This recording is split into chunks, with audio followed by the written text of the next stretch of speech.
경영실무와 세금 첫 번째 시간입니다. 자, 세금의 종류는 참 다양한데요.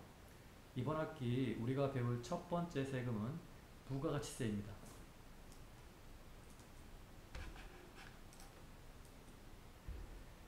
본격적인 수업에 앞서 이 부가가치세 기초 개념 및 이론 몇 가지를 살펴보기로 합니다.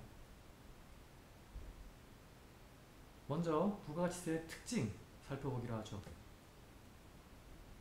자본주의 사회에서 우리가 경제생활을 한다는 것은 결국 돈을 벌고 번 돈을 쓰는 것으로 요약될 수 있죠.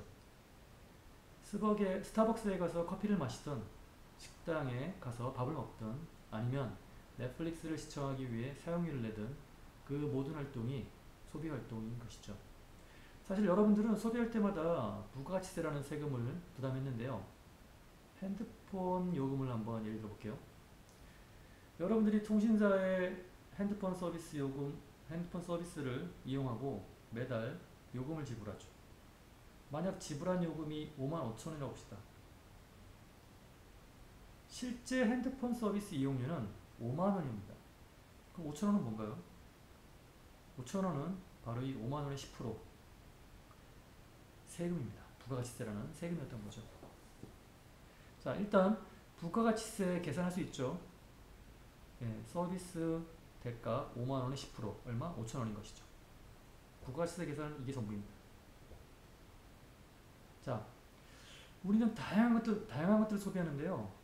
경제학적 관점에서 그 모든 것들은 두 종류로 요약됩니다. 재화와 서비스가 그것이죠. 핸드폰을 샀나요? 재화를 구입한 겁니다. 핸드폰이라는 재화를 구입한 것이죠. 핸드폰 서비스, 통신 서비스를 이용하고 사용료를 지불하셨나요? 그렇습니다. 서비스를 소비하고 그 대가를 지불한 것이죠. 부가가치세는 재화와 서비스 가격의 10%입니다. 10%. 소비할 때마다 소비자는 재화나 서비스를 소비할 때마다 소비자는 10%의 부가가치세를 부담하게 됩니다. 따라서 부가가치세는 소비세라는 특징을 갖습니다. 소비할 때마다 부담을 했는데 실제 세금을 과세당국에 납부한 적은 없습니다. 과세당국이란 말 좀 낯설죠? 세금 부과 및 징수 등을 담당하는 행정기관을 과세당국이라고 합니다. 부가가치세 부과 및 징수 등을 담당하는 행정기관 어떤 것이 있을까요? 국세청과 세무서죠. 다시 본론으로 가죠. 자, 우리는 소비할 때마다 세금을 부담했지만 우리 소비자들은 체감하지 못했습니다. 그 이유는요. 실제 과세당국에 부가가치세를 납부한 것은 소비자가 아니라 판매자였기 때문입니다. 예를 들어 설명할게요. 제가 요즘 넷플릭스 보는 재미에 푹 빠져있는데요. 편의상 제가 넷플릭스에 내는 한 달 요금이 22,000원이라고 가정합니다. 넷플릭스가 제공하는 서비스에 대해 제가 원래 지불할 금액은 2만원입니다. 그럼 2,000원은? 그렇죠.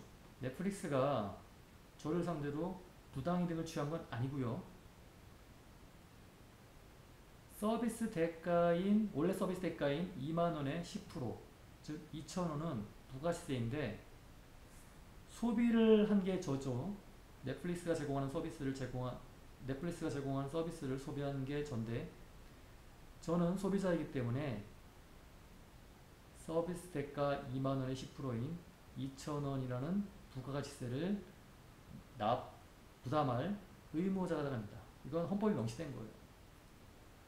자, 결국 소비자가 납세 의무자가 되는 것인데 문제는 뭐냐면 이 2만원의 10% 2,000원을 실제 납부하는 건 소비자인 제가 아니라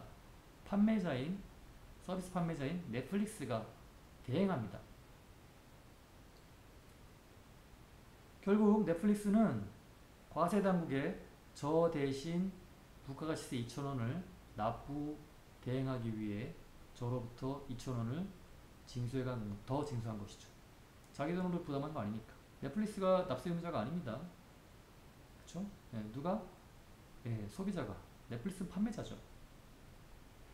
넷플릭스가 저 대신 부가가치세를 대납해 주기 위해 2,000원을 추가로 별도로 징수한 것이죠. 저로부터.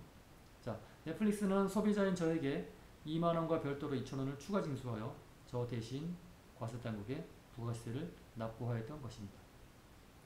결국 넷플릭스가 소비자에게 거둬들인 요금은 22,000원이지만 그중 2만원만 넷플릭스의 수익이며 나머지 2,000원은 넷플릭스의 수익이 아니라 소비자 대신 부가세 대납을 위해 받았던 것이죠. 잠시.